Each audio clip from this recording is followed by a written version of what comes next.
Hello बच्चों, आज की क्लास में पढ़ेंगे हम लोग कैलोरीमेट्री। हम लोग का चैप्टर चल रहा है थर्मल प्रॉपर्टीज ऑफ मैटर और इसमें थर्मल एक्सपेंशन को हम लोग खत्म कर चुके थे। आज के क्लास में पूरा कैलोरीमेट्री को खत्म कर देंगे, ऐसा मेरा प्रयास रहेगा।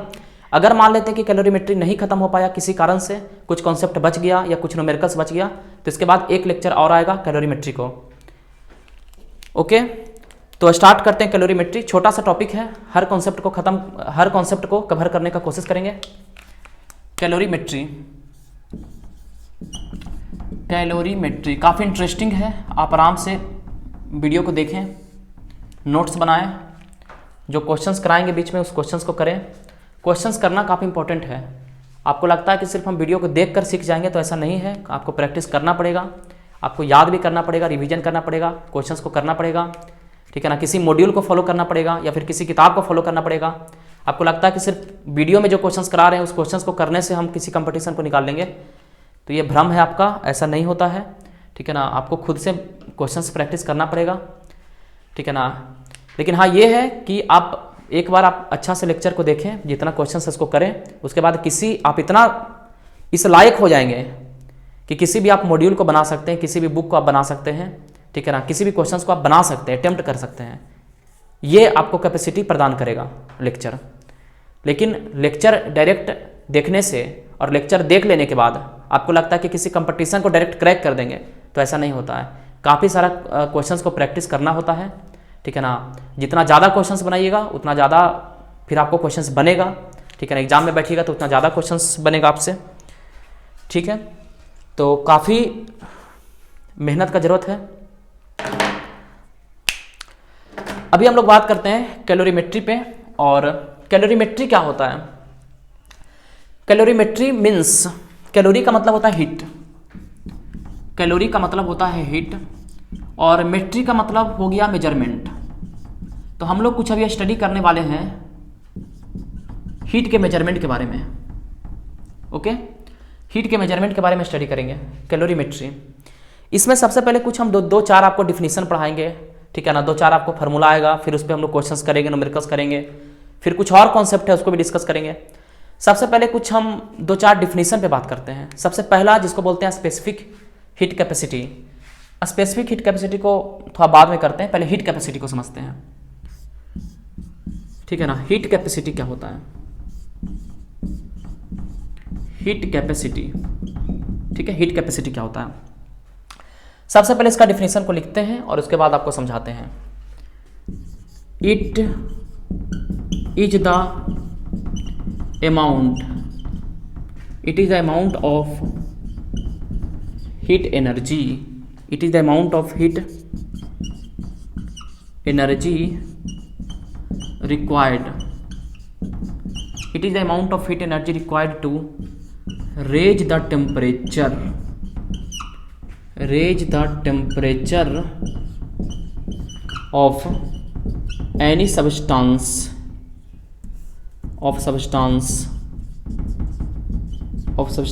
by 1 degree Celsius, by 1 degree Celsius, by 1 degree Celsius। Okay, देखते हैं अब डिफिनीशन को पढ़ते हैं। क्या बोलता है डिफिनीशन? डिफिनीशन बोलता है कि हीट कैपेसिटी और कुछ नहीं, एक एनर्जी है, एक हीट एनर्जी है, ठीक है ना। हीट कैपेसिटी क्या है? एक प्रकार का एनर्जी है। देखिए यहाँ पे, ठीक है। हीट कैपेसिटी क्या है? तो ये है हीट एनर्जी, ठीक है। हीट एनर्जी है, it is the amount of heat energy. तो ये एक प्रकार का हीट एनर्जी है। कैसा एनर्जी है? क्या करेगा ये एनर्जी, ठीक है ना। तो it is the amount of heat energy required, required मतलब चाहिए। किस लिए चाहिए energy? To raise the temperature, temperature को बढ़ाने के लिए। कितना टेम्परेचर को बढ़ाना है? तो 1 डिग्री सेल्सियस या फिर 1 डिग्री केल्विन भी, क्योंकि सेल्सियस का चेंज और केल्विन का चेंज बराबर होता है, ये बात आपको पता है, ठीक है। तो हीट कैपेसिटी मीन्स एक एनर्जी होता है, एक अमाउंट होता है एनर्जी का, और वो एनर्जी क्या करेगा? किसी ऑब्जेक्ट का टेम्परेचर को बढ़ाएगा, किसी सब्सटेंस को टेम्परेचर को बढ़ाएगा 1 डिग्री सेल्सियस। तो इसको ऐसे हम लोग डिफाइन करते हैं कि किसी सब्सटेंस का टेम्परेचर को 1 डिग्री सेल्सियस बढ़ाने के लिए जो एनर्जी का जरूरत पड़ता है, उस एनर्जी को ही हम लोग बोलते हैं हीट कैपेसिटी। फिर से सुनिए मेरा बात को। किसी सब्सटेंस का एनर्जी को बढ़ा, मतलब किसी सब्सटेंस का टेम्परेचर को बढ़ाना है, किसी सब्सटेंस को टेम्परेचर को बढ़ाना 1 डिग्री सेल्सियस बढ़ाना है, किसी सब्सटेंस का टेम्परेचर 1 डिग्री सेल्सियस अगर बढ़ाना है तो जितना एनर्जी का जरूरत पड़ेगा उस एनर्जी को ही हम लोग बोलेंगे हीट कैपेसिटी। ठीक है, जैसे मान लेते हैं कि आपको थोड़ा एग्जांपल देकर समझाते हैं। जैसे मान लेते हैं ये मार्कर है, इसका टेम्परेचर कुछ मान लेते हैं, जैसे इसका टेम्परेचर है 30 डिग्री सेल्सियस, है कि नहीं पता हमको, लेकिन हम माने हैं कि इस मार्कर का टेम्परेचर है 30 डिग्री सेल्सियस। अब इस मार्कर का टेम्परेचर को हमको बढ़ाना है, हमको करना है 31 डिग्री सेल्सियस। और ये आपको बात पता है कि अगर टेम्परेचर बढ़ाने के लिए हमको हीट देना पड़ेगा, ये सब बात तो आपको मालूम ही है कि इसमें हीट एनर्जी देंगे तो टेम्परेचर बढ़ेगा। तो मान लेते हैं कि 30 डिग्री सेल्सियस टेम्परेचर था और 31 डिग्री सेल्सियस हमको करना है, मतलब 1 डिग्री सेल्सियस हमको टेम्परेचर को बढ़ाना है। तो मान लेते हैं हीट एनर्जी कितना देना पड़ेगा, मान लेते हैं हम 10 जूल देना पड़ा, तो इसका हीट कैपेसिटी हो गया 10 जूल। इसका हीट कैपेसिटी कितना हो गया 10 जूल। आप समझ रहे होंगे बात को, इसका हीट कैपेसिटी कितना हो गया 10 जूल। इसी प्रकार से ये डिब्बा का बात करते हैं, ये इंक का डिब्बा है, ठीक है, इंक का डिब्बा है, इसका भी टेम्परेचर सेम है 30 डिग्री सेल्सियस। इसका टेम्परेचर भी हमको 31 डिग्री सेल्सियस करना है, मतलब इसका भी टेम्परेचर हमको 1 डिग्री सेल्सियस बढ़ाना है, और इसको 1 डिग्री सेल्सियस टेम्परेचर को बढ़ाना है तो 20 जूल का एनर्जी चाहिए, मतलब इसका हीट कैपेसिटी ज्यादा है, 20 जूल इसका हीट कैपेसिटी है। इसका हीट कैपेसिटी कितना है 20 जूल। इसी प्रकार से अगर कुछ और हम ले लेते हैं, जैसे ये एक मेरे पास एक ऑब्जेक्ट है, कुछ भी मान ले सकते हैं, इसका भी टेम्परेचर सेम है 30 डिग्री सेल्सियस। इसका भी टेम्परेचर हमको 1 डिग्री सेल्सियस बढ़ाना है, मतलब 31 डिग्री सेल्सियस करना है टेम्परेचर। अब इसको 1 डिग्री सेल्सियस टेम्परेचर को बढ़ाने के लिए इस ऑब्जेक्ट का टेम्परेचर बढ़ाना है अगर 1 डिग्री सेल्सियस, तो इसमें जो एनर्जी चाहिए वो है 50 जूल। कितना जूल 50 जूल। तो इसका हीट कैपेसिटी 50 जूल हो गया, इसका हीट कैपेसिटी सबसे ज्यादा है, इसका हीट कैपेसिटी 10 था, इसका हो गया 20, इसका हो गया 50। तो इस प्रकार से हीट कैपेसिटी आपको समझना है, एग्जांपल देकर हम समझा रहे हैं आपको हीट कैपेसिटी। किसी भी, फिर से सुनिए, किसी भी सब्सटेंस का टेम्परेचर 1 डिग्री सेल्सियस बढ़ाना है और 1 डिग्री सेल्सियस टेम्परेचर बढ़ाने के लिए जितना हीट एनर्जी चाहिए उस हीट एनर्जी को ही हीट कैपेसिटी कहते हैं। यह हो गया हीट कैपेसिटी। अगर मान लेते हैं कि अभी हम थोड़ा इस प्रकार से भी समझा सकते हैं कि हीट कैपेसिटी मतलब क्या होता है। तो हीट कैपेसिटी मतलब सोचिए कि हीट को ऑब्जर्व करने का कैपेसिटी, ठीक है ना, हीट कैपेसिटी किसी ऑब्जेक्ट का हीट कैपेसिटी, हर ऑब्जेक्ट का हीट कैपेसिटी अलग अलग होता है, हर सब्सटेंस का हीट कैपेसिटी अलग अलग होता है। जैसे इसका हीट कैपेसिटी कुछ अलग था, इसका हीट कैपेसिटी कुछ अलग है, कॉपर का हीट कैपेसिटी कुछ अलग होगा, एल्यूमिनियम का हीट कैपेसिटी कुछ अलग होगा, ठीक है ना। तो सबका हीट कैपेसिटी अलग अलग होता है। तो हीट कैपेसिटी मतलब ये हम समझते हैं कि उसके पास कितना क्षमता है हीट को ग्रहण करने का, हीट को ऑब्जर्व करने का। किसी के पास ज्यादा क्षमता होता है हीट को लेने का, मतलब हीट को ऑब्जर्व करने का, किसी के पास कम क्षमता होता है हीट को स्टोर करने का। तो ये बताता है, हीट कैपेसिटी बताता है कि उसके पास क्या क्षमता है हीट को ग्रहण करने का। ये है हीट कैपेसिटी। जैसे मान लेते हैं कि हम आपको समझाते हैं, एक और चीज से समझाने का कोशिश करते हैं। जैसे मान लेते हैं ये मेरे पास एक मार्कर है, मेरे पास क्या है मार्कर। अब मार्कर है और मान लेते हैं कि इसमें हीट हम दे रहे हैं, ठीक है, हीट हम दे रहे हैं, जितना हीट देंगे सब हीट लेगा, ऐसा नहीं कि नहीं लेगा। लेकिन क्या होगा ने कि एक समय ऐसा आता है कि जितना हीट हम दे रहे हैं ना उतना हीट ही निकालना शुरू करता है रेडिएशन के माध्यम से। हम पढ़ेंगे आगे रेडिएशन। जैसे क्या हुआ कि अगर जितना हीट हम इस मार्कर को देना मतलब दे रहे हैं, जितना हीट मतलब एक तरफ से हीट दे रहे हैं मार्कर को, ठीक है, तो इसका टेम्परेचर बढ़ना बंद हो गया। जैसे हीट देने से टेम्परेचर बढ़ता है ना, तो स्टार्टिंग में जब हीट दे रहे हैं तो टेम्परेचर बढ़ रहा था, हीट दे रहे हैं टेम्परेचर बढ़ रहा है, हीट दे रहे हैं टेम्परेचर बढ़ रहा है। लेकिन एक समय ऐसा आता है कि हीट तो दे रहे हैं लेकिन टेम्परेचर नहीं बढ़ रहा है। इसका मतलब कि हीट दे रहे हैं ना तो हीट निकल रहा है रेडिएशन के माध्यम से। तो अब हम कहेंगे कि अब इसका मतलब हीट ऑब्जर्व नहीं कर सकता है, इसके पास कैपेसिटी उतना ही था हीट को ऑब्जर्व करने का। अब ये ऑब्जेक्ट हीट ऑब्जर्व नहीं कर सकता है। कोई और ऑब्जेक्ट है तो ज़्यादा हीट को ऑब्जर्व किया, जैसे 100 जूल हीट को ऑब्जर्व किया, 100 जूल में रेडिएट करना शुरू कर दिया एनर्जी। लेकिन ये मान लेते हैं 500 जूल इसके पास क्षमता था, ठीक है ना। ये इसको जब हीट एनर्जी देना शुरू किए तो 500 जूल एनर्जी तक इसका टेम्परेचर बढ़ा, 500 जूल एनर्जी ले लिया उसके, तब तक टेम्परेचर बढ़ रहा था। अब 500 जूल के बाद टेम्परेचर बढ़ना बंद हो गया। 500 जूल के बाद क्या टेम्परेचर कांस्टेंट है, 500 जूल के बाद अगर एनर्जी दे रहे हैं तो एनर्जी निकल रहा है, एनर्जी वापस निकल रहा है।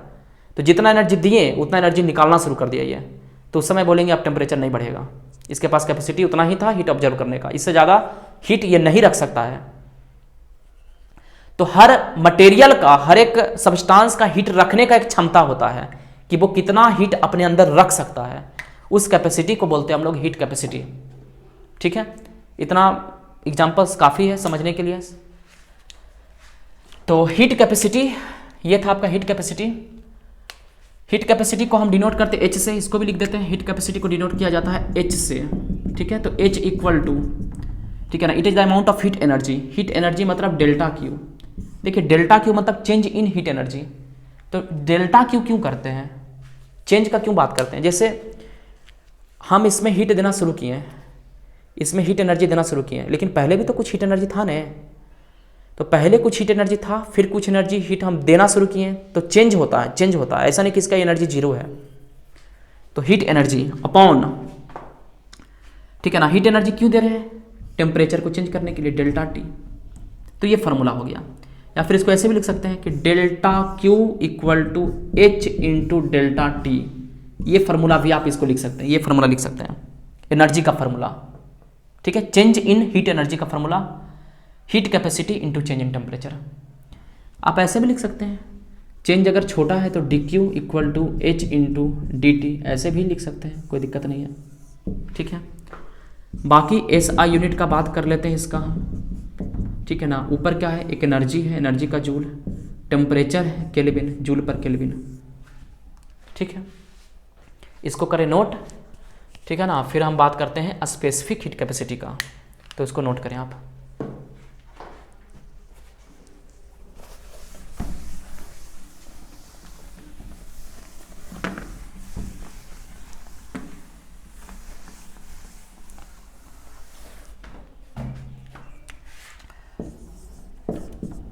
स्पेसिफिक हीट कैपेसिटी, इसको लिखा जाता है एस से, स्पेसिफिक हीट कैपेसिटी एस। ठीक है, इसका भी डिफिनेशन लिखते हैं फिर समझाते हैं।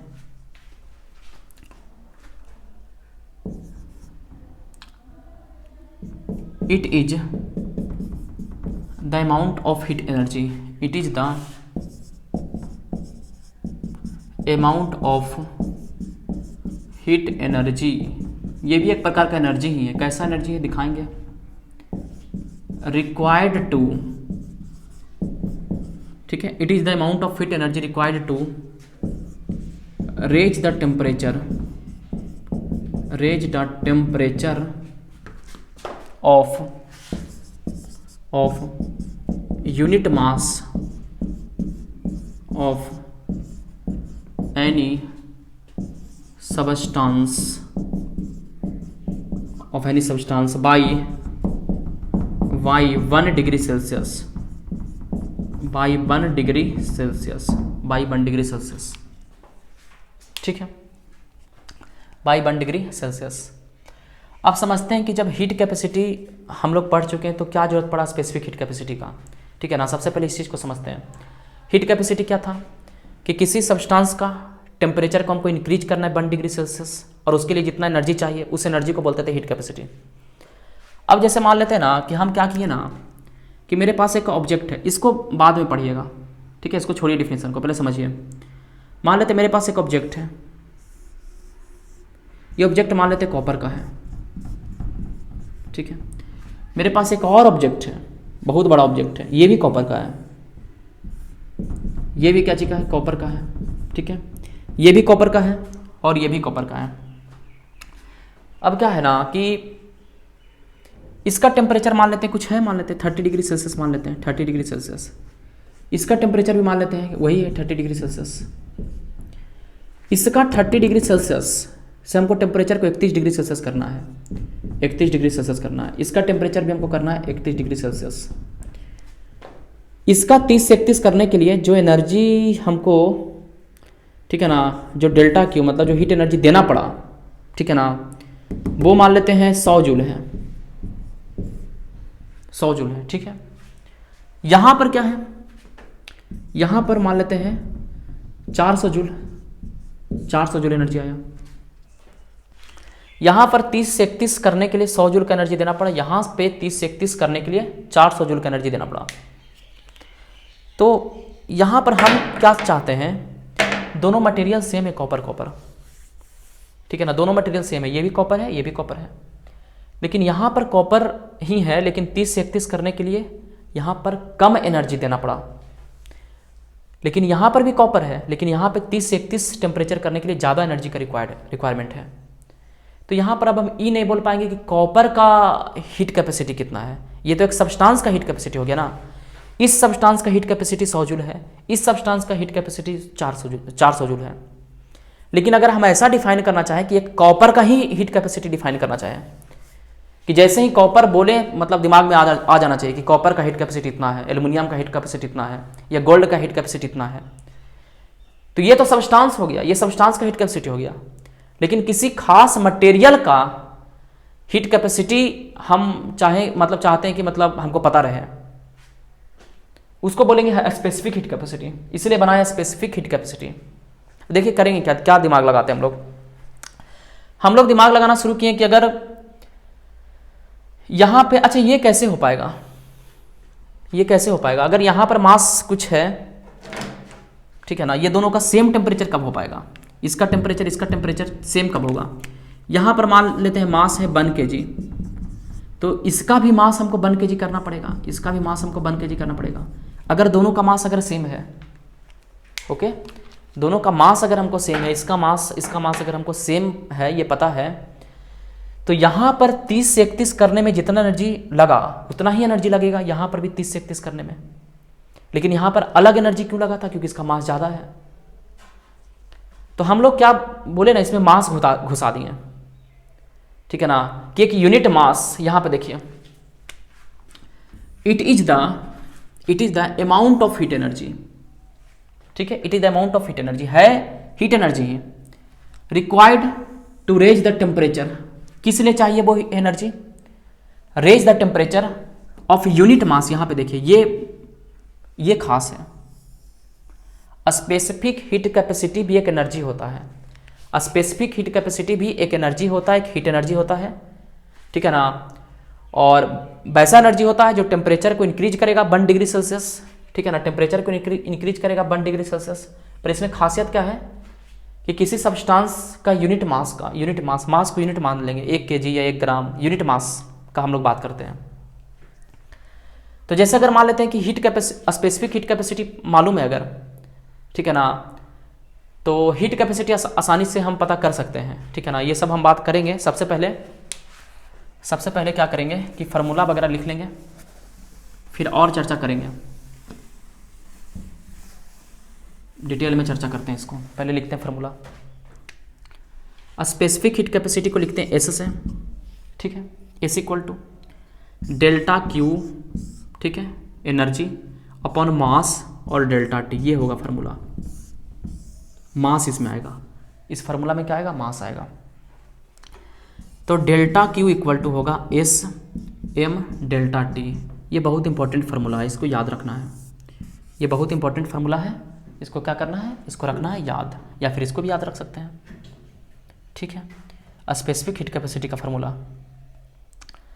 अब अगर आप ध्यान से देखें तो इस फार्मूला को क्या लिख सकते हैं, एस इक्वल टू, ठीक है, एस इक्वल टू, ठीक है, इसको देखिए तो ये देखिए डेल्टा क्यू बटा डेल्टा टी, याद आ रहा है कुछ, डेल्टा क्यू बटा डेल्टा टी को लिख सकते हैं एच, हीट कैपेसिटी, तो H बटा M हो गया, ठीक है, तो H इक्वल टू हो गया M इंटू एस।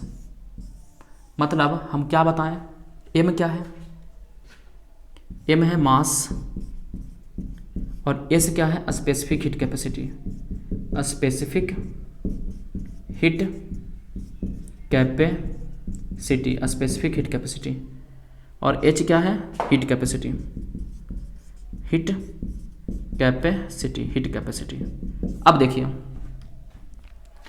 जैसे मान लेते हैं कि स्पेसिफिक हीट कैपेसिटी पता है, जैसे मान लेते हैं कि कॉपर का स्पेसिफिक हीट कैपेसिटी मान लेते हैं कुछ पता है हमको, ठीक है ना, ऐसा कुछ मान लेते हैं कि 5 है, मान लेते हैं स्पेसिफिक हीट कैपेसिटी कॉपर का, मान लेते हैं, है कि नहीं, ऐसे तो मान रहे हैं बस थ्योरी को समझने के लिए। कॉपर का स्पेसिफिक हीट कैपेसिटी अगर मान लेते हैं हमको पता है कि 5 होता है कॉपर का, तो कॉपर से बना एक अगर ऑब्जेक्ट है, उसका मास पता है हमको कि 5 kg है, तो 5 और गुना स्पेसिफिक हीट कैपेसिटी कर देंगे। तो हीट कैपेसिटी आ जाएगा उस ऑब्जेक्ट का, उस पूरा कॉपर का जो ऑब्जेक्ट बना हुआ उसका पूरा हीट कैपेसिटी आ जाएगा। ठीक है ना। तो इस प्रकार से हम लोग समझते हैं, इसलिए हम लोग बना दिए स्पेसिफिक हीट कैपेसिटी, इसलिए बना दिया हम लोग स्पेसिफिक हीट कैपेसिटी। अब यहाँ देखिए, अगर delta Q equal to formula है क्या, एस एम डेल्टा टी, तो डेल्टा क्यू की जगह डी क्यू भी लिख सकते हैं इक्वल टू एस एम, और डेल्टा टी की जगह पर डी टी भी लिख सकते हैं, ये फार्मूला भी लिख सकते हैं। और देखिए इस फार्मूला में एस कांस्टेंट होगा, मतलब स्पेसिफिक हीट कैपेसिटी कांस्टेंट होगा। अगर वेरिएबल रहा मतलब कांस्टेंट नहीं रहा तो फिर क्या करेंगे, इंटीग्रेशन कर देंगे। ठीक है ना, इंटीग्रेशन कर देंगे, D Q equal to integration S M D T. But इसका ज़रूरत आपको नहीं पड़ेगा, ठीक है ना, नीट में तो नहीं पड़ेगा, नीट के एग्ज़ाम में जो बच्चा नीट का है इस फार्मूला को भूल जाए, ठीक है ना, इंटीग्रेशन करना नहीं पड़ेगा, ये हमेशा कांस्टेंट रहेगा। और बहुत कम जगह देखने को मिलता है, जो एडवांस वगैरह का क्वेश्चंस में आ सकता है कि एस क्या है, वेरिएबल है। एस आई यूनिट का बात कर सकते हैं हम लोग बात कर सकते हैं एस आई यूनिट, ठीक है। स्पेसिफिक हीट कैपेसिटी का एसआई यूनिट, डेल्टा क्यू मतलब एनर्जी का होगा जूल, ठीक है। एम मतलब मास का क्या होगा, केजी, ठीक है। डेल्टा टी मतलब टेम्परेचर का केल्विन, ये हो गया एसआई यूनिट, ठीक है, ये हो गया एसआई यूनिट। ये हो गया आपका स्पेसिफिक हीट कैपेसिटी का बात, इसको करें नोट। इसके बाद करते हैं आगे बात।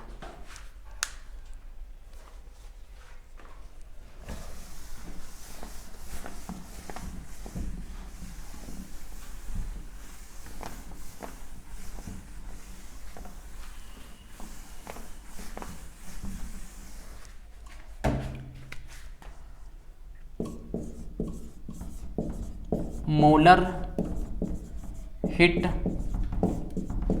कैपेसिटी, मोलर हीट कैपेसिटी पहले लिखते हैं, it is the amount of heat energy, it is the amount of heat energy, it is the amount of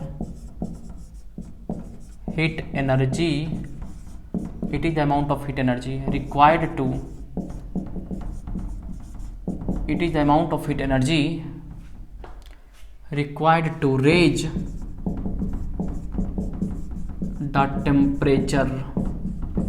the temperature of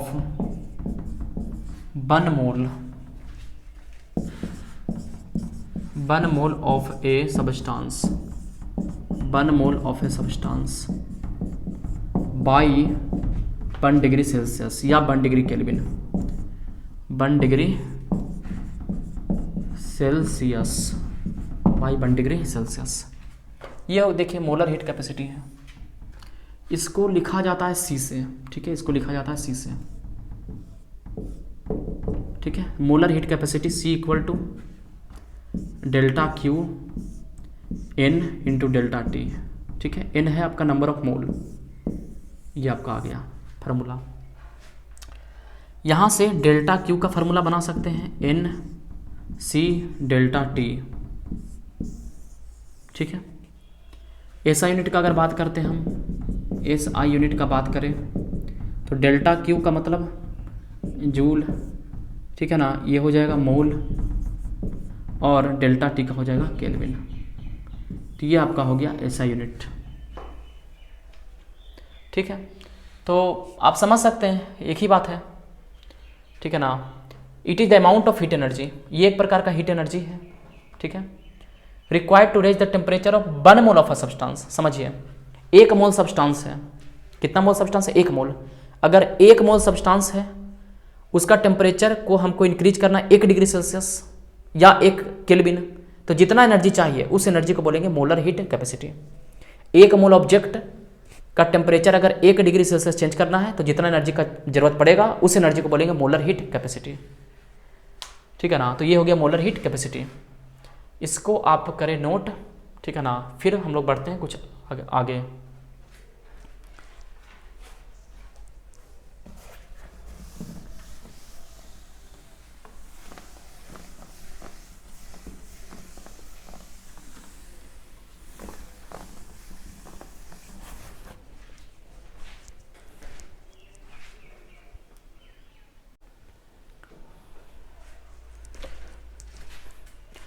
चलिए तो अब देखते हैं लेटेंट हीट ऑफ फ्यूजन और लेटेंट हीट ऑफ वेपोराइजेशन।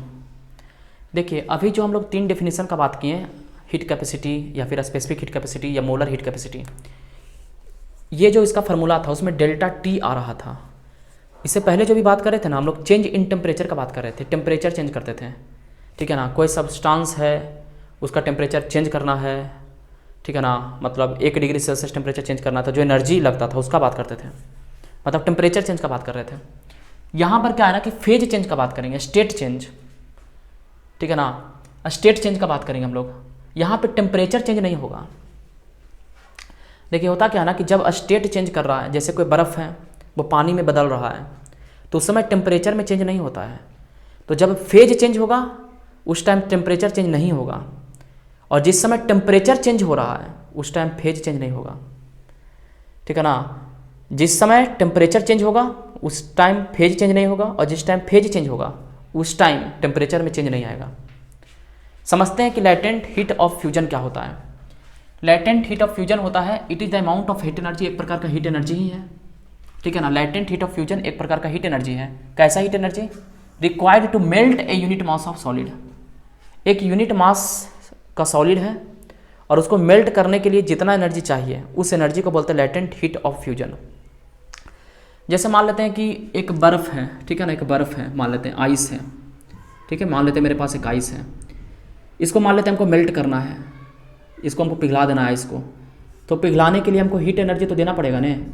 मान लेते हैं हम हीट दिए, ठीक है, इस बर्फ़ को पिघलाने के लिए हम हीट एनर्जी दिए, लेकिन फिर ये पिघलना शुरू किया, ठीक है ना। मान लेते हैं पिघलना शुरू किया, ये कुछ कंटेनर में है, ऐसा कुछ कंटेनर में है, फिर मान लेते हैं पिघलना शुरू किया, ये पानी बन गया, ठीक है, ये पानी बन गया। या मान लेते हैं कि अभी कुछ पानी है, कुछ बर्फ़ है, तो मान लेते हैं 1 मिनट तक हीट दिए, फिर देखें टेम्परेचर मेजर करके, तो टेम्परेचर नहीं चेंज होगा। ये सब बात आप 9वीं क्लास में पढ़ चुके होंगे, कोई बहुत बड़ा बात नहीं है, ठीक है ना। सब 9वीं क्लास में आप लोग केमिस्ट्री के अंदर पढ़े होंगे लेटेंट हीट ऑफ फ्यूजन। तो मान लेते हैं कि बर्फ है, बर्फ जब तक पानी में बदल नहीं जाएगा जब तक टेम्परेचर चेंज नहीं होगा। बर्फ का टेम्परेचर क्या होगा? अगर आइस 0 डिग्री सेल्सियस टेम्परेचर पर रह सकता है तो 0 डिग्री सेल्सियस टेम्परेचर उस पानी का भी होगा, ठीक है ना। इस पूरा सिस्टम का टेम्परेचर 0 डिग्री सेल्सियस है। 0 डिग्री सेल्सियस पर बर्फ भी है, 0 डिग्री सेल्सियस पर पानी भी है। अब वो 0 से 1 डिग्री सेल्सियस नहीं होगा, कब होगा? ठीक है ना, जब पूरा बर्फ पिघल जाएगा। जब तक बर्फ नहीं पिघलेगा 0 से 1 नहीं होगा टेम्परेचर। जब हाँ बर्फ पिघलेगा, पूरा बर्फ पिघल गया, पूरा पानी बदल गया, तो अब जो हीट देंगे वो टेम्परेचर को इंक्रीज करेगा। और पहले जो हीट दे रहे थे वो स्टेट को चेंज करने में एनर्जी जा रहा था, ठीक है ना। अभी जो हीट एनर्जी दे रहे हैं ना वो टेम्परेचर को चेंज नहीं करेगा। अभी जो हीट एनर्जी दी है वो फेज को चेंज करेगा, मतलब स्टेट को चेंज कर रहा है, वो सॉलिड से लिक्विड में बदल रहा है। तो जब फेज चेंज करते रहता है ना उस समय टेम्परेचर इंक्रीज नहीं होता, क्योंकि वो एनर्जी तो जा रहा है स्टेट को चेंज करने में, ठीक है। इस प्रकार से आपको समझना है।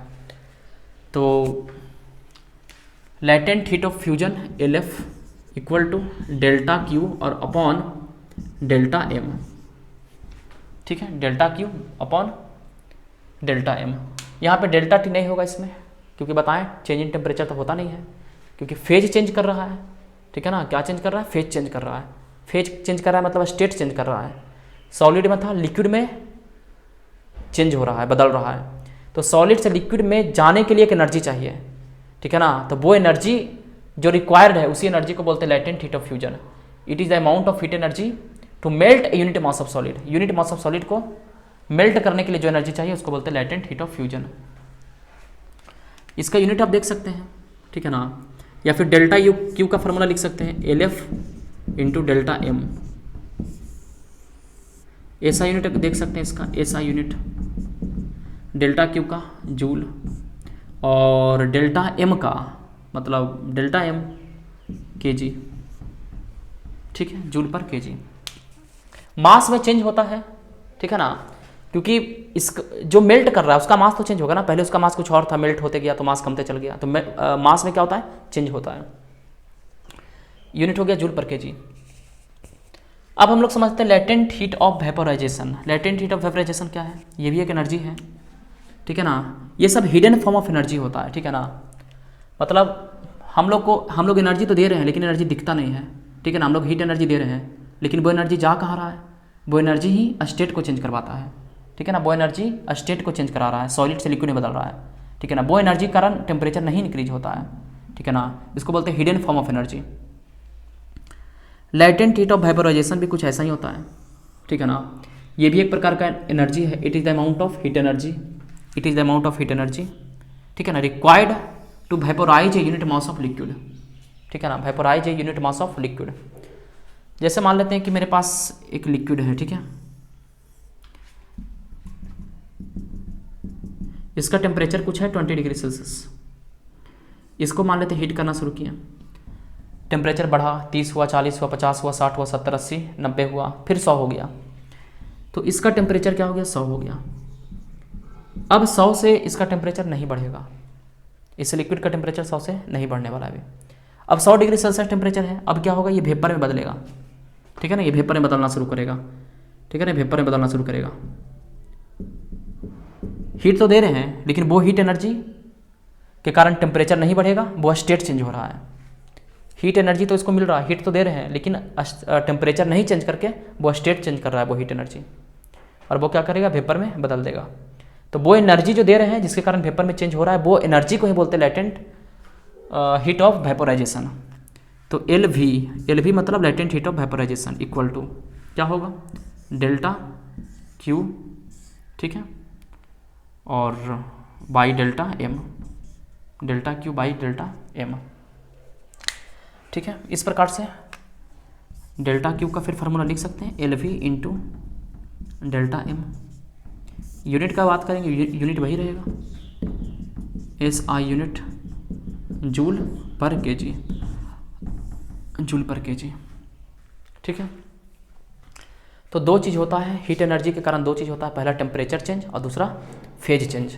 फेज चेंज होगा उस टाइम टेम्परेचर चेंज नहीं होगा, और जिस टाइम टेम्परेचर चेंज हो रहा है तो समझिए फेज चेंज नहीं होगा, ठीक है। इसको आप नोट करें, फिर बढ़ते हैं क्वेश्चंस की तरफ।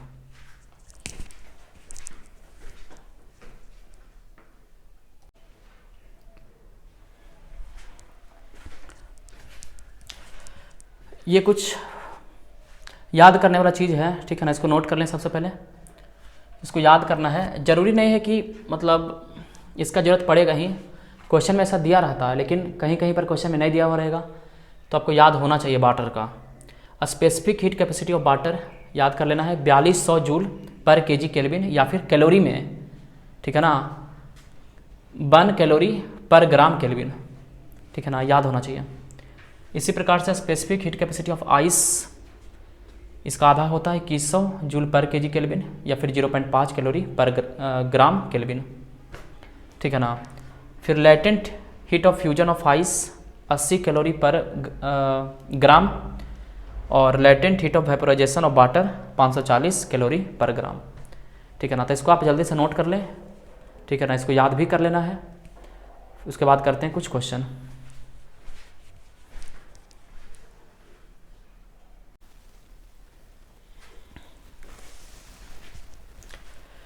एक क्वेश्चन करते हैं, ठीक है ना, प्रयास करें क्वेश्चंस को करने का। क्वेश्चन है कि 20 ग्राम का आइस है -10 डिग्री सेल्सियस टेम्परेचर पर, फिर वो बदल गया स्टीम में और उसका टेम्परेचर हो गया 100 डिग्री सेल्सियस।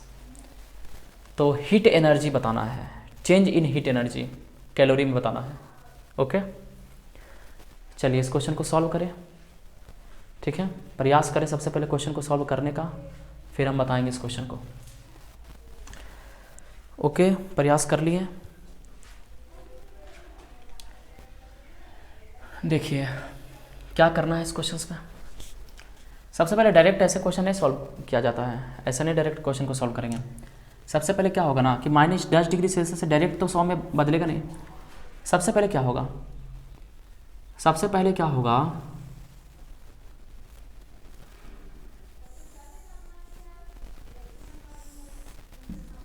कि -10 डिग्री सेल्सियस से 0 डिग्री सेल्सियस में बदलेगा, ठीक है। टेम्परेचर क्या होगा, 0 डिग्री सेल्सियस होगा, और 0 डिग्री सेल्सियस में यहाँ पे अभी आइस ही रहेगा, ठीक है। टेम्परेचर सिर्फ -10 से 0 हुआ लेकिन अभी आइस है, ठीक है। 20 ग्राम है मास। फिर क्या होगा, फिर यहाँ से क्या होगा ना कि आइस अब 0 डिग्री सेल्सियस, अब टेम्परेचर नहीं बढ़ेगा, अब फेज चेंज होगा, ठीक है। आइस अब कन्वर्ट होगा किस में, पानी में, वाटर में, ठीक है। अब क्या हो रहा है ये, अब ये वाटर बन गया है। टेम्परेचर अभी भी 0 डिग्री सेल्सियस है, मास तो वही रहेगा 20 ग्राम, लेकिन यहाँ पे फेज चेंज हुआ है। फिर अब जब 0 डिग्री सेल्सियस हो गया तो अब यहाँ से क्या होगा, ठीक है, यहाँ से क्या होगा,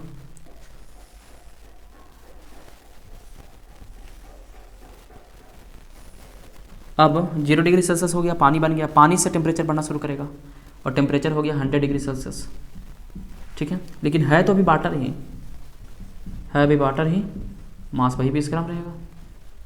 फिर अब क्या होगा ना कि अब पानी से बनेगा, अब ये प्रोसेस होगा, स्टीम बनेगा, अब ये प्रोसेस होगा, ठीक है, अब ये प्रोसेस होगा।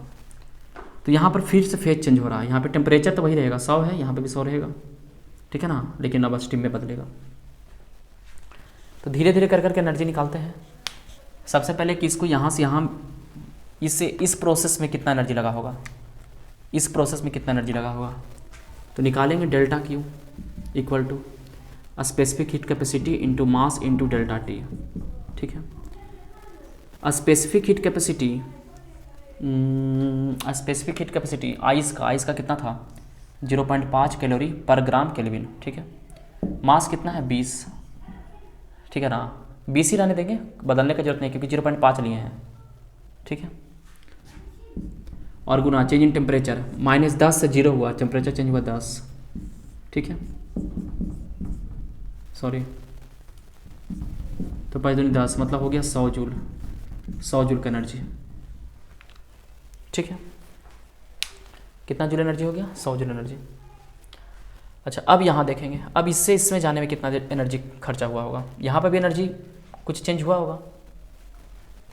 इसका चेंज इन एनर्जी कैसे निकालेंगे, फेज चेंज हो रहा है, फेज चेंज हो रहा है, तो क्या करेंगे, m कर देंगे into latent heat of fusion कर देंगे, ठीक है। m कितना है 20 और लैटेंट हीट ऑफ फ्यूजन कितना था, latent heat of fusion of ice कितना था, 80 था शायद, ठीक है। तो 8 दूनी 1600, ठीक है, 1600 हो गया, 1600 जूल, ठीक है। इसके बाद देखिए अब यहाँ से यहाँ फिर टेम्परेचर बढ़ रहा है, अब क्या हो रहा है, टेम्परेचर बढ़ रहा है, फिर यही फार्मूला लगेगा, ठीक है, डेल्टा क्यू, ठीक है, delta Q equal to S M delta T. S कितना है, ठीक है, एस कितना है, एस तो बंद हो जाएगा, वाटर है यहाँ पे आइस था लेकिन यहाँ पे वाटर है, मास 20, ठीक है, ये तो आपको पता है ना, ये सब तो लिखा चुके हैं अभी हम जस्ट।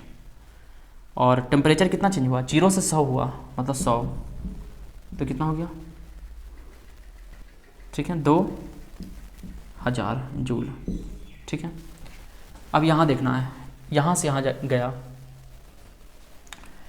तो फेज चेंज कर रहा है, टेम्परेचर चेंज तो हुआ नहीं, तो फेज चेंज मतलब वेपोराइजेशन हो रहा है, तो delta Q equal to latent heat of vaporisation into मास।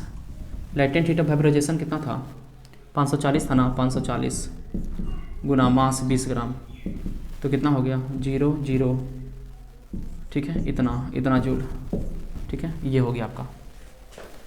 तो टोटल एनर्जी कर देंगे, जोड़ देंगे, यहाँ पे जोड़ देते हैं, टोटल एनर्जी कर देते हैं, कितना हो गया 100, ठीक है, फिर हो गया 1600, ठीक है, 100 1600, फिर हो गया 2000, ठीक है, फिर हो गया 108, ठीक है, 0 0 0 0 और 8 से 14 के 15 के 5, 2 1 3 1 4, ठीक है, ये इतना जूल, 14500 जूल, ठीक है ना, टोटल हो गया 14500 जूल। अच्छा जूल नहीं, कैलोरी में निकालना था, और निकाल भी कैलोरी में ले रहे हैं, गलती से हम जूल सब जगह लिख रहे हैं, ठीक है, कैलोरी ही है, ठीक है, कैलोरी। और ऐसे पता भी होना चाहिए, ये सब बात मालूम होगा कि 1 कैलोरी बराबर कितना होता है, 4.18 जूल, ठीक है ना, 1 कैलोरी बराबर 4.18 जूल होता है। तो अगर आप जूल में भी निकालें तो फिर आप निकाल सकते हैं, पर यहाँ पे तो हम कैलकुलेट ही किए कैलोरी में, ठीक है ना। ये सब जो पुट किए थे, जैसे ये एस का मान पुट किए थे तो कैलोरी वाला पुट किए थे, ठीक है ना। ये 20 ग्राम ही रहने दिए थे, केजी में नहीं बदले थे, तो कैलोरी में ही आएगा आंसर। ये आ गया आंसर इस क्वेश्चन का। अब चाहें तो एक चीज़ और कर सकते हैं, ठीक है ना। इस क्वेश्चन में एक चीज़ और कर सकते हैं, क्या कर सकते हैं इस क्वेश्चन में एक चीज़ और, इस क्वेश्चन में एक चीज़ और कर सकते हैं कि ग्राफ ड्रॉ कर सकते हैं आप, ठीक है। आप क्या कर सकते हैं, ग्राफ ड्रॉ कर सकते हैं। इसको मिटाते हैं, ठीक है, इसको लिख, इसको मिटाते हैं, इसको ऐसे कर देते हैं 10800 कैलोरी। अब इससे यहाँ पे ग्राफ ड्रॉ करके दिखाते हैं आपको, ठीक है। यहाँ पे ग्राफ ड्रॉ करते हैं।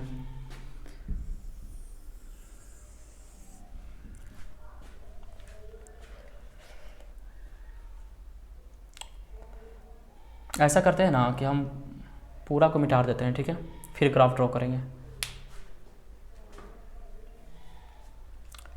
या फिर चलिए कर देते हैं, छोटा मोटा ग्राफ होगा, छोटा सा ही ग्राफ, ठीक है। अब देखिए सबसे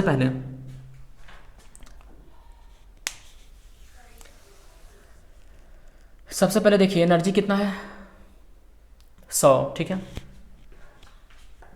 ये मान लेते हैं टेम्परेचर है, ठीक है। टेम्परेचर कितना था पहले, -10 था टेम्परेचर, फिर -10 टेम्परेचर था, ठीक है।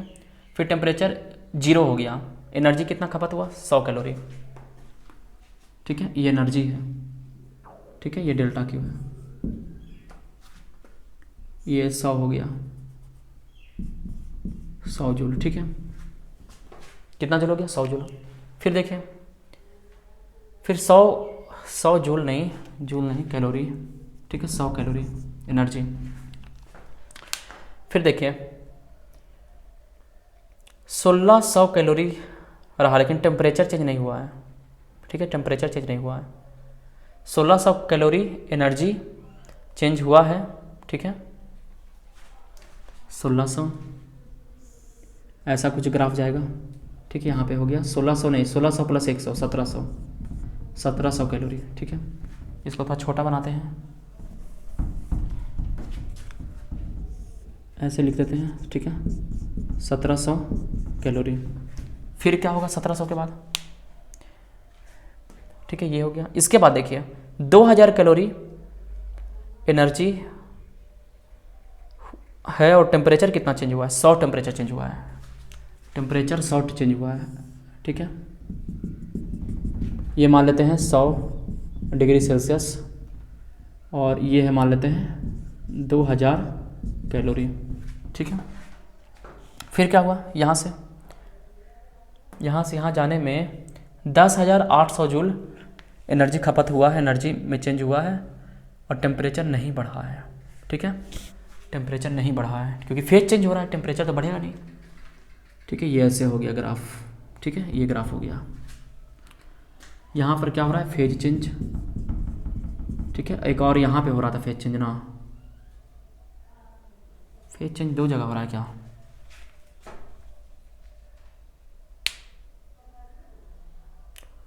$1700 हुआ है, कुछ गड़बड़ कर दिए हम, 100 था, ठीक है, 1700 हुआ, उसके बाद 2000 में क्या हुआ है, टेम्परेचर चेंज हो गया। ये है ना, ये जो है कि गलती से ये हो गया है, ये ठीक है, ये गलती से दबा गया है, थोड़ा सा गड़बड़ हुआ है, ठीक है। यहाँ के बाद ऐसे है ये टेम्परेचर 100 और ये एनर्जी हो गया, मतलब 1700 नहीं 100 फिर 1700 और 1700 में 2000 जोड़ के लिखना होगा, 1700 में 2000 जोड़ देंगे, ठीक है, तो कितना हो जाएगा 3700, ठीक है, 3700 और इसके बाद ऐसा ग्राफ चल जाएगा और ये टोटल फाइनल जो भी है लास्ट में लिख देंगे 14,500 कैलोरी, ये हो गया टोटल ये ग्राफ। यहाँ पे देखिए ये पहला है फेज चेंज हुआ है यहाँ पर, ठीक है, और एक यहाँ पे फेज चेंज हुआ है, 2 जगह फेज चेंज हुआ है। फेज चेंज होगा तो टेम्परेचर चेंज नहीं होगा। यहाँ पे देखिए फेज चेंज हुआ है, यहाँ पे देखिए फेज चेंज हुआ है, तो ये जगह 2 जगह टेम्परेचर चेंज नहीं हुआ है। बाकी यहाँ से यहाँ, यहाँ से यहाँ अगर आप शो कर रहा है कि टेम्परेचर चेंज हुआ है और टेम्परेचर चेंज होगा तो फेज चेंज नहीं होगा। तो ये यहाँ पर टेम्परेचर चेंज हुआ है और 2 जगह फेज चेंज हुआ है। यहाँ पर देखिए पहला में देखिए यहाँ से यहाँ में टेम्परेचर चेंज हुआ है, ठीक है। फिर यहाँ से यहाँ में फेज चेंज हुआ है, ठीक है। फिर यहाँ से यहाँ में टेम्परेचर चेंज हुआ है, फिर यहाँ से यहाँ में फेज चेंज हुआ है, और फिर इस प्रकार से हो गया है कंप्लीट। तो इसको आप नोट करें इस क्वेश्चंस को, ठीक है ना। फिर बढ़ते हैं नेक्स्ट क्वेश्चन की तरफ।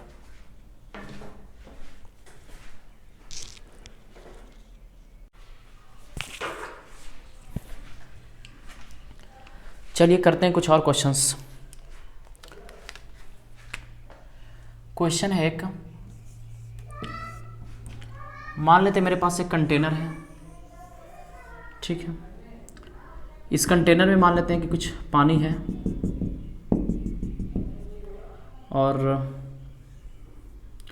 मान लेते हैं कि कुछ पानी है और 20 kg पानी है, ठीक है। और 80 डिग्री टेम्परेचर है पानी का, 80 डिग्री टेम्परेचर है पानी का, ठीक है। अब क्वेश्चन है कि इसमें पानी हम मिक्स कर रहे हैं, अभी और पानी मिक्स कर रहे हैं, 3 kg पानी इसमें मिक्स कर रहे हैं, और जो 3 kg पानी मिक्स कर रहे हैं उसका टेम्परेचर भी कुछ है। उसका टेम्परेचर मान लेते हैं 20 डिग्री सेल्सियस है, उसका टेम्परेचर है 20 डिग्री सेल्सियस। क्वेश्चन फिर से सुने, एक कंटेनर है उसमें 20 kg वाटर है, उसका टेम्परेचर 80 डिग्री सेल्सियस है। बाहर से 3 kg और पानी को ऐड करना है जिसका टेम्परेचर 20 डिग्री सेल्सियस है। तो जब पानी को मिक्स कर देंगे तो फाइनल टेम्परेचर क्या होगा पानी का? Find the temperature of mixture, find final temperature of mixture. ये जो मिक्स होगा ना पानी, उसका टेम्परेचर क्या होगा, ठीक है, उसका टेम्परेचर क्या होगा। अब देखिए इसको क्वेश्चन को सॉल्व करने के लिए ना आपको पता होना चाहिए, आपको पता होना चाहिए प्रिंसिपल ऑफ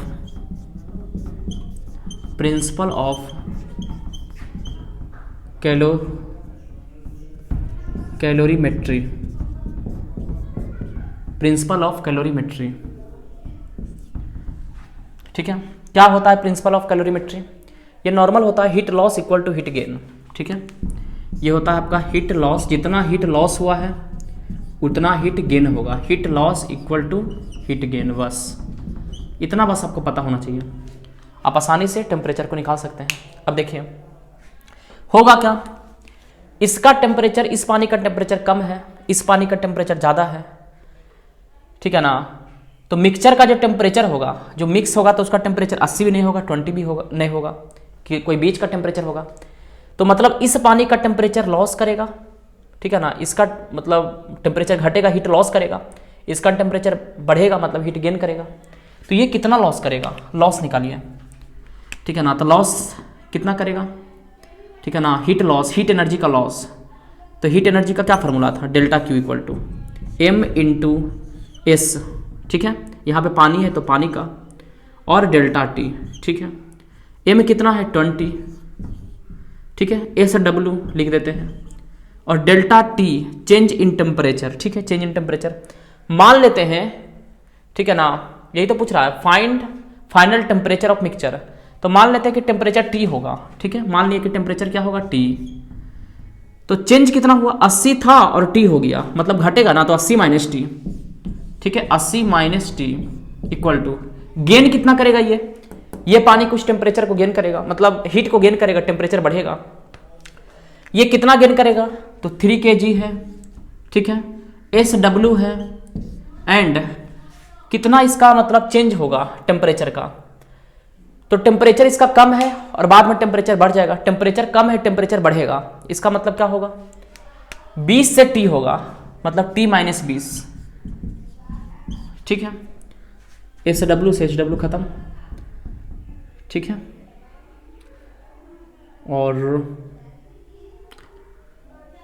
एक सेकेंड, या क्या करिए ना, यहाँ पे 2 kg कर दीजिए, ठीक है, कैलकुलेशन थोड़ा आसान हो जाएगा ना, तो थोड़ा सा दिक्कत हो जाएगा, इसको 2 kg कर देते हैं, ठीक है, ठीक है। यहाँ पे सिर्फ 20 था, यहाँ पे क्या कर दिए 2 कर दिए, 8 दूनी 16, 160 माइनस 2t, ठीक है, इक्वल टू क्या हो जाएगा 3t माइनस 60। बाकी इसको सॉल्व करके टी का मान आप निकाल सकते हैं। अब हम करें या नहीं करें कोई फ़र्क नहीं पड़ेगा।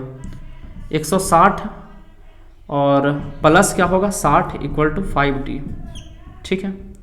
इसको जोड़ घटाव कर लें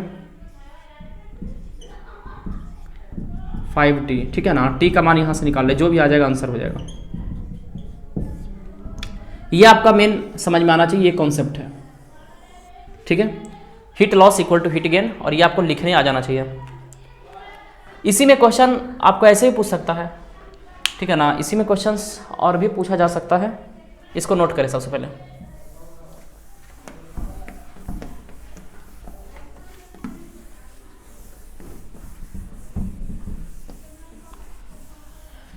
इसमें क्वेश्चन ऐसे भी पूछा जा सकता है कि अगर मान लेते हैं 5 kg पानी है, कितना kg है 5 kg, और इसका टेम्परेचर कुछ मालूम है 20 डिग्री सेल्सियस, या मान लेते हैं 80 डिग्री सेल्सियस, कुछ भी मान लेते हैं, ठीक है 80 डिग्री सेल्सियस मान लेते हैं। 5 kg पानी है, इसका टेम्परेचर है 80 डिग्री सेल्सियस।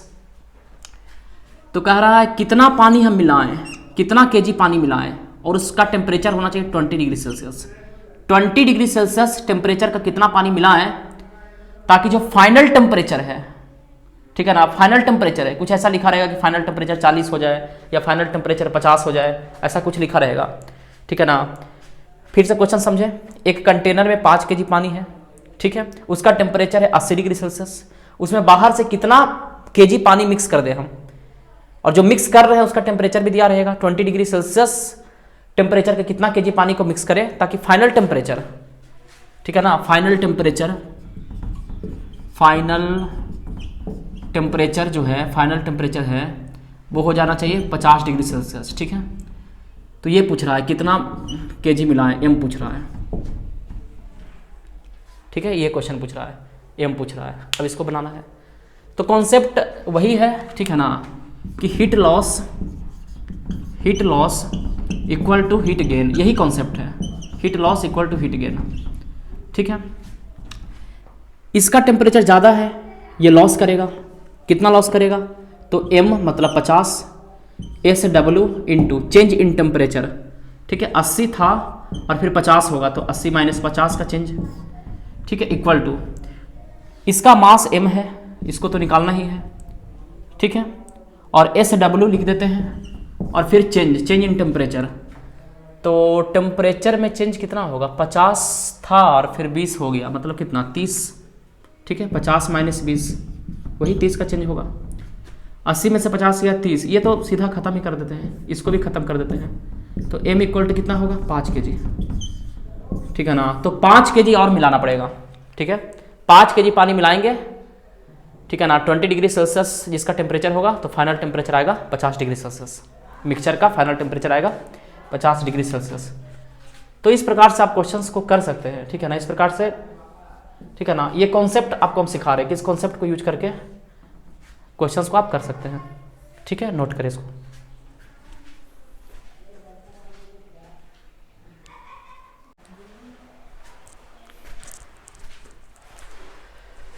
नेक्स्ट क्वेश्चन देखिए, अगला question,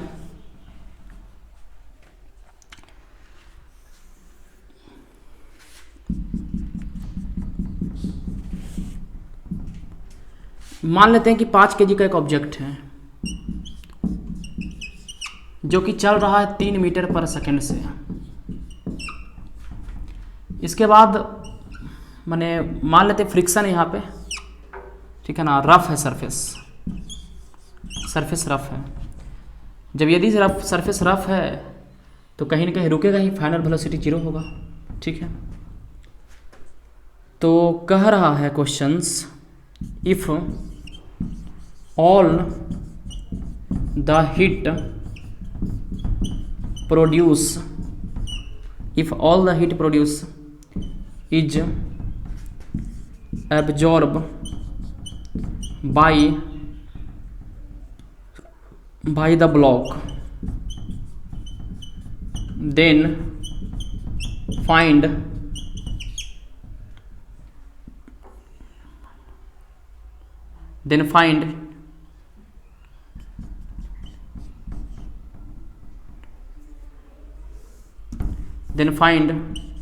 delta t in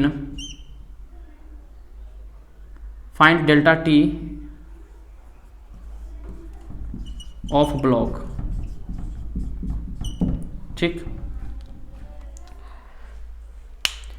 change in temperature बताना है ब्लॉक का। देखिए पहले क्वेश्चन समझना है। एक ब्लॉक है 5 kg का, 3 मीटर पर सेकंड से जा रहा है। क्योंकि यहाँ पे फ्रिक्शन है तो फ्रिक्शन के कारण क्या हुआ, धीरे धीरे स्पीड घटेगा और उसके बाद स्पीड 0 हो गया। ठीक है, कह रहा if all the heat produce is observe by block, जितना हीट प्रोड्यूस हुआ ने पूरा का पूरा ऑब्जर्व कर लिया ये ब्लॉक। ठीक है, जितना हीट प्रोड्यूस, चूंकि फ्रिक्शन है तो हीट तो प्रोड्यूस होगा, फ्रिक्शन नॉन कंजर्वेटिव फोर्स है, तो जितना हीट प्रोड्यूस हुआ सभी ब्लॉक क्या क्या ऑब्जर्व कर लिया। तो कहता है then find delta T of block. जब ये ब्लॉक हीट को ऑब्जर्व किया तो इसका टेम्परेचर कुछ बढ़ा होगा, तो कितना टेम्परेचर बढ़ा यही बताना है। ये इसमें मतलब हीट को ऑब्जर्व किया तो टेम्परेचर तो बढ़ेगा, तो टेम्परेचर कितना बढ़ा यही बताना है। देखिए तो सिंपल क्वेश्चन है। सबसे पहला फार्मूला क्या है, फार्मूला है delta Q equal to M S delta T. तो डेल्टा टी इक्वल टू होगा delta Q upon M into S. Delta Q मतलब एनर्जी में चेंज, एनर्जी में चेंज कितना आया होगा, मैंने हीट एनर्जी बताना, हीट एनर्जी में कितना चेंज आया होगा। तो देखिए सीधा सा बात है कि जो इसके पास काइनेटिक एनर्जी वही हीट एनर्जी में बदला होगा। तो काइनेटिक एनर्जी क्या है, kinetic energy half M V square, half M माने 5 भी का स्क्वायर, 3 का स्क्वायर कितना माने 9, तो 45/2 जूल, ये हुआ काइनेटिक एनर्जी।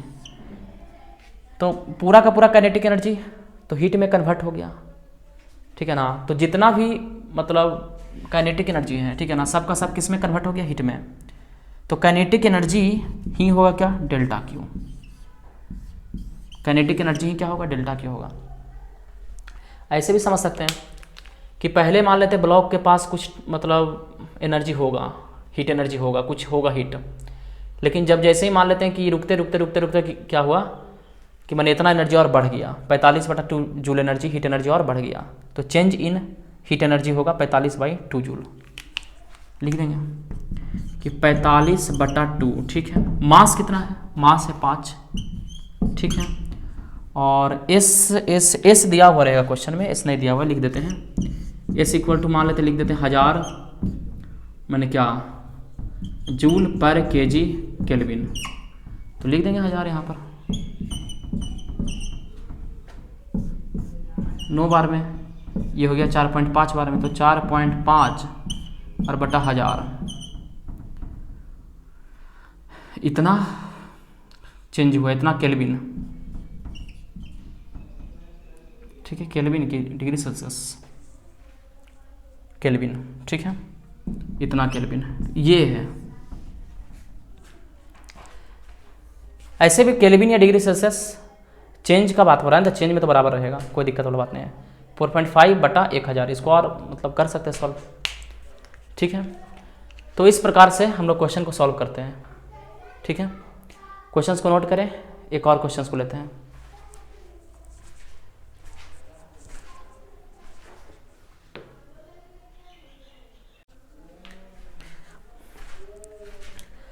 चलिए नेक्स्ट क्वेश्चन की तरफ बढ़ते हैं। ये क्वेश्चन है एक, ये मान लेते एक सरफेस है, एक बॉल को गिराया जाता है 45 मीटर के हाइट पर से, ऐसे बॉल गिरता है, फिर क्या होता है, टक्कर होता है, टक्कर होने के बाद बॉल जाता है ऊपर, लेकिन ऊपर जा पाता है 20 ही मीटर, 20 मीटर ऊपर गया, इसका मतलब कि कुछ एनर्जी लॉस हुआ होगा। अगर एनर्जी नहीं लॉस होता कोलिजन के समय तो 45 मीटर मैंने 45 मीटर से आया है तो वापस 45 मीटर ऊपर जा पाता, तो कुछ लॉस हुआ है। ठीक है, क्वेश्चन क्या है, बॉल एब्जॉर्ब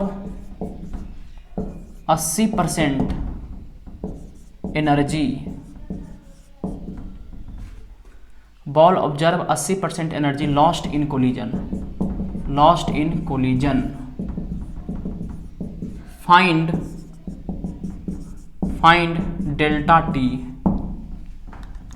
देखिए क्वेश्चन क्या, सवाल क्या है, एक बॉल है, बॉल का कुछ मास तो दिया हुआ रहेगा ही, कुछ दे देते हैं 200 ग्राम। कितना मास है? 200 ग्राम। 200 ग्राम का बॉल है, ऐसे गिराया गया, टकराया, कोलिजन हुआ, कोलिजन के बाद 20 मीटर ऊपर गया, तो कुछ लॉस हुआ होगा यहाँ पर एनर्जी, मैंने लॉस हुआ मतलब कि कुछ हीट एनर्जी में बदला होगा। तो जितना हीट एनर्जी आया, मैंने जो भी इसके पास मैकेनिकल एनर्जी था वो कुछ हीट एनर्जी में कन्वर्ट हुआ, और वो जो हीट एनर्जी था उसका 80% ऑब्जर्व कर लिया ये बॉल, 80% ऑब्जर्व किया। तो अगर 80% ऑब्जर्व किया तो टेम्परेचर कुछ बढ़ा होगा, तो यही बताना है कितना टेम्परेचर बढ़ा। ठीक है ना। क्वेश्चन को सबसे पहले आप बनाएं, ये क्वेश्चन बनना चाहिए आपसे, ठीक है, क्वेश्चन बनना चाहिए। सबसे पहले क्वेश्चंस को ट्राई करें। अब देखिए वही फॉर्मूला है कि delta Q equal to M S delta T, ठीक है, एम तो पता है, ठीक है, एस भी दिया रहता है क्वेश्चन में, एस भी दिया रहता है 500 जूल पर केजी केल्विन, ठीक है, एस दिया रहेगा, एम दिया है, एस दिया है, डेल्टा टी पूछ रहा है, ये पता करिए पहले डेल्टा क्यू। अब सोचिए ना कितना लॉस हुआ, नॉर्मल सा है, नॉर्मल सा थोड़ा सा आप मैकेनिक्स यूज करेंगे हो जाएगा। इसके पास टोटल एनर्जी कितना था, इसके पास टोटल एनर्जी कितना था, mgh, ठीक है ना, m कितना है 200/1000, g मतलब 10, h कितना है 45, इसके पास टोटल एनर्जी था mgh। लेकिन अब यहां पर कितना एनर्जी है माइनस कर देंगे, पता लग जाएगा लॉस कितना हुआ, माइनस m कितना है। अब ऐसे समझिए, इसके पास टोटल कितना एनर्जी था mgh, कितना एनर्जी था mgh, m कितना 200, g 10, h इतना। अब यहां पर है तो कितना एनर्जी है, टोटल एनर्जी यहां का निकाल लेंगे, यहां पर का एनर्जी में यहां का एनर्जी घटा देंगे, यहां पर भी सिर्फ पोटेंशियल एनर्जी था, यहां पर भी इसके पास सिर्फ पोटेंशियल एनर्जी था, क्योंकि यहां पर भी काइनेटिक एनर्जी जीरो है, रुका हुआ है बॉडी, u जीरो है, यहां पर भी ऊपर गया तो माने मैक्सिमम हाइट पे स्पीड जीरो हो जाता है, तो यहां पे भी रुक गया, तो mgh में से mgh को घटा देंगे, माइनस m कितना है 200, ठीक है। इसको थोड़ा सा इधर लिखते हैं, उधर दिखेगा नहीं दिखेगा, यहाँ लिखते हैं 200/1000 g इंटू h, h कितना है 45, में से घटेगा, कितना घटेगा, m मतलब 200/1000 g, h मतलब 20, इसको सॉल्व कर देना बस, 45 दूनी 90,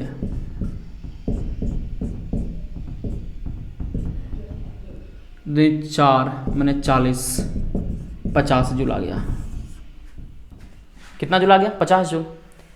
तो जितना ये लॉस निकल गया, ये आ गया लॉस, ये है लॉस, तो लॉस का 80% ऑब्जर्व किया है, ठीक है ना। डेल्टा क्यू क्या होगा 50 जूल नहीं होगा, लॉस का 80%, तो 50 का 80%, ठीक है, ठीक है ना, क्योंकि इसके लिए ये ऑब्जर्व कितना किया, ये ऑब्जर्व किया जितना लॉस हुआ उसका 80%, तो इसके लिए कितना हीट एनर्जी का चेंज होगा 80% ही होगा, जितना लॉस हुआ है उसका 80% इसके लिए चेंज होगा, इस बॉल के लिए चेंज होगा, क्योंकि ऑब्जर्व उतना ही किया है, बाकी तो ऑब्जर्व किया नहीं, ठीक है। इक्वल टू मास कितना है, मास है 200/1000, ठीक है, और इंटू एस कितना है 500 और डेल्टा टी, ठीक है।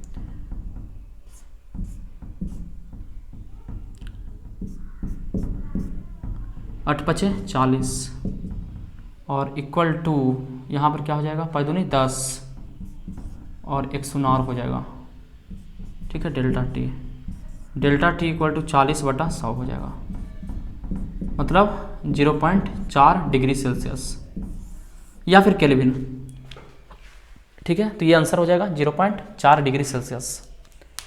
तो इस तरह से आप क्वेश्चंस को कर सकते हैं, ठीक है ना। कुछ और कॉन्सेप्ट है बाकी अभी, ठीक है ना, लेकिन ज़्यादा नहीं है, कुछ कॉन्सेप्ट और है, उसको भी कर देंगे। मिलते हैं नेक्स्ट क्लास में।